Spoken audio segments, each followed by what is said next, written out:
آپ کو معلوم ہے کہ دنیا میں سب سے زیادہ علم و دانش والا انسان کون ہے؟ حضرت موسیٰ علیہ السلام نے سوچا کہ میں پیغمبر ہوں اس وقت، اور پیغمبر یا نبی سے زیادہ نالج بھلا کس کو ہو سکتی ہے؟ تو آپ نے جواب دیا لوگوں کو کہ دنیا میں سب سے زیادہ علم و دانش والا شخص میں ہوں۔ اللہ سبحانہ و تعالیٰ کو حضرت موسیٰ علیہ السلام کی یہ بات پسند نہیں آئی، کیونکہ انہوں نے اللہ سبحانہ و تعالیٰ کے احکام کے بغیر، مشورے کے بغیر یہ بات لوگوں میں بتا دی۔ تو اللہ سبحانہ و تعالیٰ نے ان کو تنبیہ فرمائی اور فرمایا موسیٰ وہ تم نہیں ہو، وہ کوئی اور ہے جو سب سے زیادہ علم و دانش جس کو عطا کی گئی ہے۔ اب حضرت موسیٰ بہت ہی کیوریس ہو گئے اور اللہ تعالیٰ سے فرمائش کی انہوں نے کہ انہیں ان سے ملنا ہے جنہیں سب سے زیادہ علم و دانش عطا ہوئی ہے۔ تو اللہ تعالیٰ نے انہیں کچھ ہدایات دیں، کچھ گائیڈ لائنز بتائیں کہ کیسے وہ ان تک پہنچ سکتے ہیں۔ بچوں، اس زمانے میں، اس دور میں جو سب سے زیادہ علم و دانش عطا کیے گئے تھے اللہ سبحانہ و تعالیٰ کی جانب سے، ان کا نام تھا خضر، خا ضاد را خضر، اور ان کا ذکر قرآن مجید میں اسی سورہ کہف میں موجود ہے۔ اب یہاں فش کیسے آئی، آئیے اس کو جانتے ہیں۔ تو اللہ تعالیٰ کی ہدایات کے مطابق اب حضرت موسیٰ تھے بہت سپر کیوریس اور وہ ملنا چاہتے تھے حضرت خضر علیہ السلام سے، تو انہوں نے اپنے ساتھی، اپنے ملازم یوشا کو اپنے ساتھ لیا، اور جب ہم کہیں سفر پر جا رہے ہوتے تو اپنا سامان لے کر جاتے ہیں نا، انہوں نے بھی اپنا کچھ سامان ساتھ لیا، کھانے پینے کا سامان۔ اس کھانے پینے کے سامان میں روٹی اور دوسری چیزوں کے ساتھ اس بیسکٹ میں ایک مچھلی بھی تھی جو ان کے لنچ کے لیے تھی، ان کے ظہرانے کھانے کے لیے تھی۔ اب یہ لوگ چلنا شروع ہوئے، چلتے رہے چلتے رہے چلتے رہے، یہاں تک کہ تھک گئے۔ حضرت موسیٰ علیہ السلام کچھ دیر کے لیے بیٹھ گئے سستانے، وہ آرام کرنا چاہتے تھے، اور پھر ان کی آنکھ لگ گئی۔ جب وہ سو گئے، ان کی آنکھ لگ گئی، تو پتہ ہے بچوں کیا ہوا؟ وہ جو مچھلی باسکٹ میں کھانے کے لیے رکھی ہوئی تھی وہ زندہ ہوئی اللہ کے حکم سے، اور زندہ ہو کر اس نے پانی میں چھلانگ مار دی، اور چھلانگ مار کر ایک بہت ہی عجیب طریقے سے زگ زگ راستہ بنا کر سوئمنگ کرتے ہوئے دریا میں غائب ہو گئی۔ یوشا جو حضرت موسیٰ علیہ السلام کے ساتھ تھے یہ ساری چیزیں دیکھ رہے تھے، اور انہوں نے سوچا جیسے ہی حضرت موسیٰ علیہ السلام جاگیں گے انہیں یہ بات بتائیں گے، لیکن شیطان نے ان کے ذہن سے یہ بات بھلوا دی۔ وہ بھول گئے جب حضرت موسیٰ علیہ السلام جاگے تو، اور موسیٰ علیہ السلام جاگے اور فرمانے لگے چلو اب میں نے سستا لیا، سفر شروع کرتے ہیں، اور دوبارہ چلنے لگے۔ چلتے چلتے چلتے پھر انہیں بھوک لگی، اور انہوں نے اپنے ملازم یوشا کو ہدایت کی کہ چلو بھائی ظہرانے کا وقت ہوا چاہتا ہے، اب بھوک لگی ہے، کچھ کھانا کھاتے ہیں، مچھلی نکالو، مچھلی بھون کر کھاتے ہیں۔ تب یوشا کو خیال آیا اور انہوں نے کہا اس مچھلی کی تو میں بات آپ کو بتانا بھول ہی گیا، مجھے تو بالکل شیطان نے یہ بات ذہن سے بھلا دی۔ ہوا یوں کہ جب آپ سو رہے تھے تو مچھلی یکایک بیدار ہوئی، وہ زندہ ہو گئی، اور پانی میں چھلانگ مار کر انتہائی عجیب انداز میں زگ زگ راستہ بنا کر سوئمنگ کرتے ہوئے پانی میں غائب ہو گئی۔ حضرت موسیٰ علیہ السلام نے کہا او میرے خدایا، یہی تو نشانی تھی اللہ سبحانہ و تعالیٰ کی جانب سے، اب ہمیں واپس جانا ہوگا اور ڈھونڈنا ہوگا اس مقام کو جہاں پر اس مچھلی نے راستہ بنا کر دریا میں غائب ہوئی۔ حضرت موسیٰ علیہ السلام اور یوشا دوبارہ پلٹے اور گئے اس مقام تک چلتے چلتے جہاں پر اس مچھلی نے اس عجیب طریقے سے راستہ بنا کر دریا میں سوئمنگ کر کے غائب ہوئی تھی۔ بھائی ڈھونڈتے ڈھانڈتے انہیں آخر کار اللہ سبحانہ و تعالیٰ کی ہدایت کے متعلق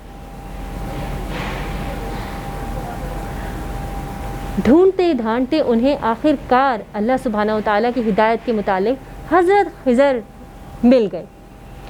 اب تو حضرت موسیٰ علیہ السلام بہت ہی خوش ہوئے اور انہوں نے ان سے التماس کی کہ مجھے ہمارے رب نے بتایا ہے کہ اس وقت سب سے زیادہ علم و دانش جس کو ودیعت کی گئی ہے وہ آپ ہیں، میں آپ کے ساتھ رہ کر کچھ سیکھنا چاہتا ہوں، مجھے اپنے ساتھ رکھ لیجئے۔ خضر علیہ السلام نے فرمایا میں تمہیں اپنے ساتھ نہیں رکھنا چاہتا، دراصل تم میرے ساتھ رہ ہی نہیں سکتے، اگر تم میرے ساتھ رہو گے تو تم چیزوں کے بارے میں سوال کرو گے کیونکہ تم انہیں جانتے نہیں ہو، اور سوال و جواب سننا میری سرشت میں نہیں۔ حضرت موسیٰ علیہ السلام نے فرمایا آپ مجھے ثابت قدم پائیں گے، میں آپ سے وعدہ کرتا ہوں کہ میں کسی بارے میں کوئی سوال نہیں کروں گا، بالکل خاموش رہوں گا، آپ کے ساتھ ساتھ رہوں گا اور چیزوں کو سیکھتا رہوں گا۔ حضرت خضر علیہ السلام نے فرمایا چلو یوں تو یوں ہی صحیح، چلتے ہیں، اور وہ چلتے رہے۔ چلتے چلتے بچوں کیونکہ یہ دریا کے پاس کی بات ہے، دریا ساتھ تھا، کشتیاں ساتھ تھیں، کشتیاں ایک جگہ سے دوسرے مقام پر لے کر جا رہی تھی لوگوں کو۔ خضر علیہ السلام، حضرت موسیٰ علیہ السلام کو ایک کشتی کی ضرورت تھی، لیکن کوئی بھی انہیں اپنے ساتھ سفر کروانے پر راضی نہیں تھا۔ آخر کار بہت دیر بعد ایک چھوٹی سی کشتی کے جو ملاح تھے، جو کہ بے انتہا غریب تھے، وہ راضی ہو گئے حضرت خضر اور حضرت موسیٰ علیہ السلام کو اپنی کشتی پر سوار کرنے کے لیے۔ چنانچہ حضرت خضر علیہ السلام اور حضرت موسیٰ علیہ السلام کشتی پر سوار ہوئے اور سفر شروع کیا۔ اب بچوں سفر شروع ہو چکا ہے، کشتی پانی میں جا رہی ہے، سفر آگے چل رہا ہے۔ اتنی دیر میں کشتی کا جو تختہ ہوتا ہے اس پر ایک چھوٹی سی چڑیا آ کر بیٹھ گئی، اور اس چڑیا نے کیا کیا، دریا میں اپنی چونچ ڈال کر تھوڑا سا پانی پیا۔ ایک چڑیا کتنا پانی پی سکتی ہے بھلا، اور پھر اڑ گئی۔ حضرت خضر علیہ السلام نے حضرت موسیٰ علیہ السلام سے پوچھا، تمہیں کیا لگتا ہے اس چڑیا نے دریا کے پانی کو کتنا کم کر دیا ہوگا یا کتنا پانی پی لیا ہوگا؟ حضرت موسیٰ علیہ السلام نے فرمایا، ایک قطرہ، اتنا سا پانی جس سے دریا کی وسعت میں کوئی کمی نہیں آتی۔ حضرت خضر علیہ السلام نے پھر حضرت موسیٰ علیہ السلام کو سمجھایا کہ اللہ کی نالج، اللہ سبحانہ و تعالیٰ کی علم و دانش اس قدر وسیع ہے جیسے کہ یہ دریا ہے، اور انسان کو دی گئی نالج، انسان کو دی گئی سمجھ، عقل بس اتنی جتنی اس چڑیا نے پانی پیا۔ سبحان اللہ۔ تو دیکھا بچوں، انسان کی نالج کتنی تھوڑی اور اللہ کی نالج کتنی زیادہ ہے۔ ہم بہت سی چیزوں کو سمجھ نہیں سکتے اور اپنے والدین سے سوال کرتے ہیں، ایسا کیوں ہوا، یہ یوں کیوں نہیں ہے، اللہ تعالیٰ نے مجھے ہی یہ کیوں کرنے کو کہا ہے۔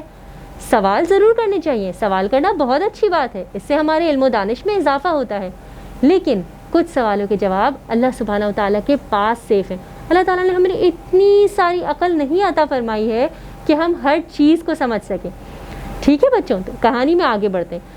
اب جب کشتی چلنے لگی تو حضرت خضر علیہ السلام نے وہ کشتی جو کہ بہت ہی غریب ملاحوں کی تھی اس کو سوراخ کر دیا، یعنی اس کا جو بیس تھا اس کے تختے پر ایک سوراخ کر ڈالا، اس کو عیب دار کر دیا۔ حضرت موسیٰ علیہ السلام سے یہ دیکھا نہ گیا، ان سے برداشت نہ ہوا، انہوں نے فوراً پوچھا، ارے یہ غریب ملاح وہ تھے جنہوں نے اپنی کشتی میں سوار کیا، ہم پر مہربانی کی، اور آپ نے ان کی کشتی کو عیب دار کر دیا، آپ نے بھلا ایسا کیوں کیا؟ حضرت خضر علیہ السلام نے فرمایا، میں نے کہا تھا نا موسیٰ، تم سوال کرو گے اور تم خاموش نہ رہ سکو گے، اب ہمارے راستے جدا ہیں۔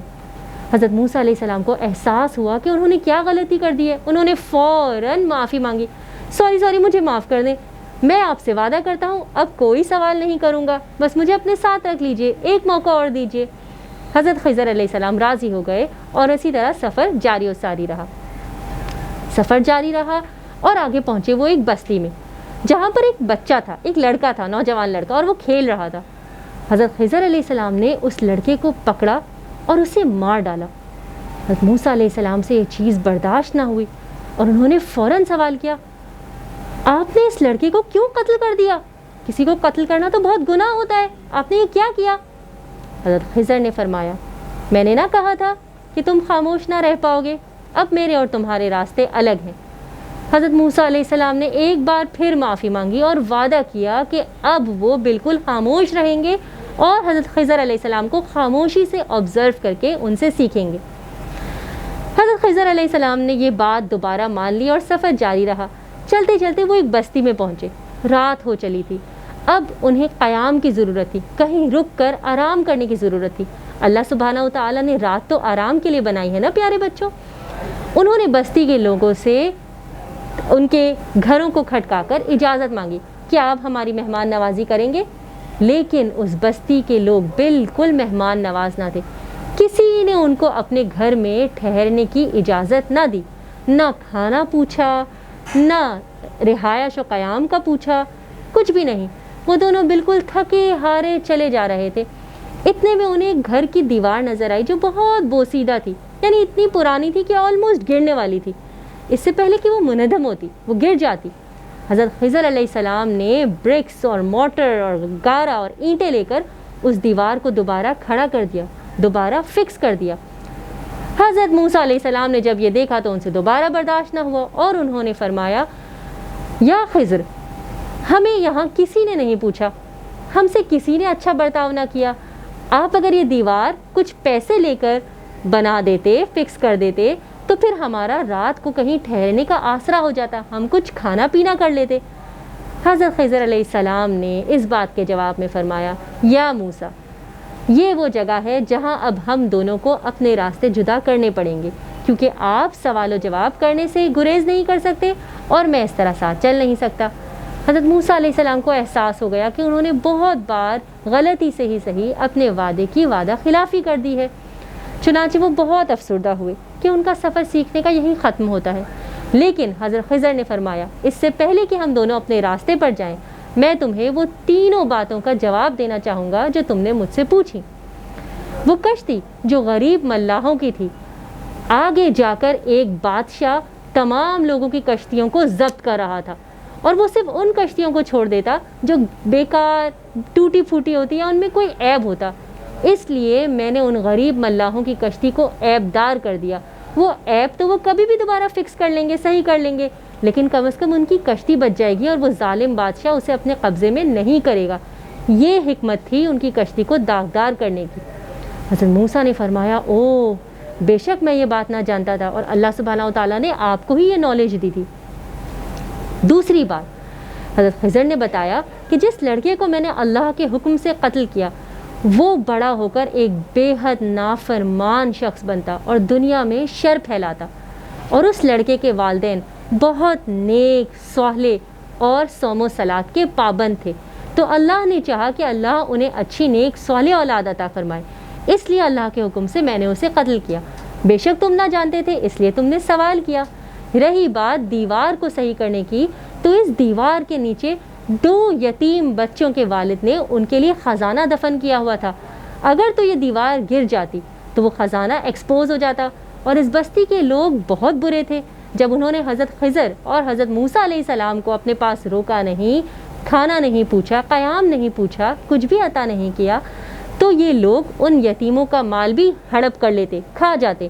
اور اللہ تعالیٰ ان بچوں کا مال بچانا چاہتا تھا, ان کی حفاظت کرنا چاہتا تھا. اس لیے اللہ کے حکم سے میں نے اس دیوار کو دوبارہ کھڑا کر دیا تاکہ وہ ٹریجر, وہ مال اندر چھپا رہے. اب جب یہ یتیم بچے بڑے ہوں گے تو اپنے والد کے حکم سے خود اس مال کو جو ان کا اپنا ہے نکال لیں گے اور ان کی بہتری ہوگی. حضرت موسیٰ علیہ السلام کو یہ تمام صورتحال سمجھ میں آ گئی کہ کیسے وہ لا علم تھے, اور اللہ سبحانہ و تعالیٰ نے حضرت خضر علیہ السلام کو ان سے کئی زیادہ علم عطا فرمایا تھا, جس کی بنیاد پر اور اللہ سبحانہ و تعالیٰ کے حکم کے عین مطابق انہوں نے فیصلے کیے. تو بچوں, یہ تھی مچھلی کے حوالے سے ایک اور کہانی. اس کہانی سے ہمیں سبق کیا ملتا ہے؟ ایک سبق تو یہ ملتا ہے جو اس چڑیا کے ذریعے حضرت خضر نے حضرت موسیٰ علیہ السلام کو دیا, یہ کہ انسان کی نالج بہت ہی کم ہے, اور اللہ سبحانہ و تعالیٰ کا علم, اللہ سبحانہ و تعالیٰ کی نالج کی مثال ایسی ہے جیسے ایک دریا ہو. سبحان اللہ. دوسری چیز یہ کہ ہمیں اپنے آپ کو عقل کل نہیں کہنا چاہیے, اور اگر کوئی چیز ہمیں نہیں پتہ ہو تو جینیس بننے کی, ایکٹنگ کرنے کی ضرورت نہیں, بلکہ مان لینا چاہیے اور کوشش کرنی چاہیے کہ ہم اس چیز کو سیکھیں, اس کا علم حاصل کریں اور اس کے بعد لوگوں کو بتائیں. ہم میں سے کوئی بھی پرفیکٹ نہیں, کسی کا بھی علم مکمل نہیں, تو یہ ممکن ہی نہیں کہ ہمیں تمام باتوں کا علم ہو. امید ہے آپ کو یہ ساری باتیں سمجھ میں آ گئی ہوں گی, اور امید ہے کہ پیارے بچوں کو آج کی یہ کہانی بہت اچھی لگی ہوگی. کامنٹس میں ہمیں ضرور بتائیے گا. تب تک کے لیے اجازت, چلتے ہیں. السلام علیکم ورحمۃ اللہ وبرکاتہ.